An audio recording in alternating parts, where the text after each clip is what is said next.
আদিত্য সুদীপাকে বলে, ওরা সুন্দরের লোক, এদের জন্যই তোমার বাবা শেষ হয়ে গেছে, মারো এদেরকে। এই বলে সুদীপার হাতে লাঠি তুলে দিলে সুদীপা তাদেরকে বেধারক মারধর করতে থাকে।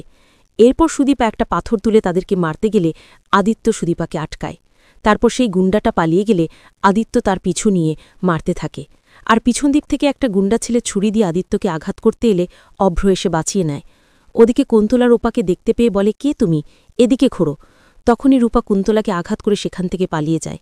এরপর আদিত্যর বাবা কুন্তলাকে দেখে বাড়িতে নিয়ে আসলে কুন্তলার মাথায় আঘাত থেকে সুদীপা ফার্স্ট এড করে দিতে গেলে আদিত্যর বাবা সুদীপাকে কথা শোনায়। পাশ থেকে আদিত্য সুদীপাকে বলে, সুদীপা তুমি চলে এসো। এই বলে সুদীপাকে নিয়ে সেখান থেকে চলে যায়। তারপর কুন্তলা বলে, এই বাড়িতে নিশ্চয়ই কোনো কিছু একটা ঢুকেছে, সেটা আমি গণনা করে বের করব। এই বলে বাইরে আসলে আদিত্যর বাবা কুন্তলাকে বলে, আপনি কি আমার ছোট বৌমাকে নিয়ে কিছু ভাবছেন? কুন্তলা বলে, আপনার তো জোহরের চোখ, দেখি আমি কি করতে পারি। এই বলে সেখান থেকে চলে যায়।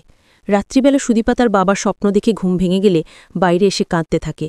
তখনই আদিত্য সুদীপার কাছে আসলেই সুদীপা আদিত্যকে জড়িয়ে কাঁদতে থাকে। আর আড়াল থেকে পরমা সেটা দেখতে পেয়ে মনে মনে কষ্ট পায়। এরপর সুদীপা সেখান থেকে চলে গেলে বড়মা আদিত্যর সাথে কথা বলতে থাকলে সুদীপা সবটা দেখতে পায়।